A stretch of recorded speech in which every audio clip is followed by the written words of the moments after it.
welcome back to the Satsuma Designs workshop. In this video, I'd like to show you how we lay out our medical scrubs and some of the features that you'll find in these patterns. This is an industrial style pattern, and you'll find some indicators that tell you exactly what you need to do. The first is this arrow, which indicates grain line. When you find this, this means that the arrow down and the arrow up should be with the grain line. In our last video, I showed you what fabric selvage was: grain line, cross grain, and bias grain. This type of arrow would indicate your fabric should be parallel to the grain line. So selvage would be here and pattern would be this way. I'm going to rotate it back just so I can show you, actually around. Then in our patterns, you will see the title. This is our Women's Scrubs back top, the date that it was created, and an indication to cut one layer. This is a women's size small. So you'll want to pay attention, particularly to the cut one, which will indicate how many layers we should be cutting to create a garment. Let me walk you through the seam allowances here as well. As you can see, this pattern has a few different seam allowances, and a seam allowance is simply the distance between where the needle will hit on the fabric and the edge of the fabric that you've cut. For example, in the section here where we have a side vent on our top, there's a 3/4 inch seam allowance. Here on our bottom hem is a 1.5 inch seam allowance. Up here under our arm is a 3/8 inch seam allowance, jumping back up to a 1 inch seam allowance, and finally another 3/8 seam allowance, followed by our smallest seam allowance, which you will often find in necklines, a 1/4 inch or a small seam allowance for the neck. That was a lot to get through, but we will walk you through it again in person and it will become very clear.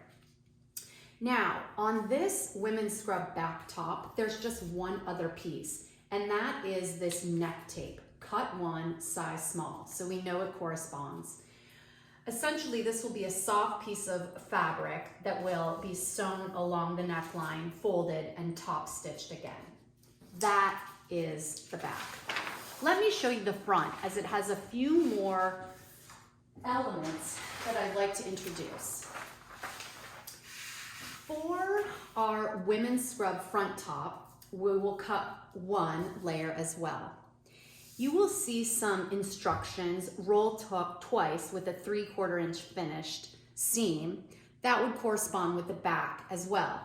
You'll find some more instructions here on the vent, and you'll find these markings in our patterns.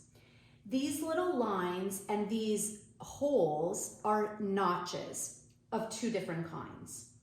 The small drill hole indicated by a circle on industrial patterns is something that helps align our pockets. We have two front lower pockets and one chest pocket. You can see here that if we wanted to move the left breast pocket over to the right, these are our indicators. Now, I'm using a tool called an awl. It's spelled AWL, and it really just punctures the paper pattern and your fabric. So when you go to align your pocket, it's very easy to see where it should lay on the fabric. Furthermore, these small dashes are called notches. These are critical and very helpful when aligning every element of front and back so that you can simply layer the items right sides together, line up those notches, and then sew. These are the tools that we use when we are laying out our patterns onto our fabric, cutting our notches, removing the patterns, and then getting ready for industrial sewing. Let me show you this neckband. This women's scrubs front neckband corresponds to the top. It says cut 2. This is because this neckband gets folded and overlapped to make this beautiful V. Next, our women's scrub chest pocket goes here, cut 1, and our lower pocket, cut 2, as you can see indicated by the pattern. I wanted to show you quickly the best way when cutting corners on a pattern. Instead of cutting forward and making a corner turn with your scissors, I recommend cutting to the V with your scissors right on top of that line, just to the V, then turning your paper pattern and cutting back towards the V to release the paper. Let's try that again. As you can see, I removed the paper very easily. Let's try it again on this side. Use your scissors, paper scissors, not the scissors you use for fabric, to simply cut up to the V and cut again to remove the paper. It's that simple. All right, next we'll be getting into fabric layering, laying our patterns, and cutting. I'll also be talking about markers, which are large patterns that have multiple components all on a nice large piece of paper that make cutting very efficient. See you next time.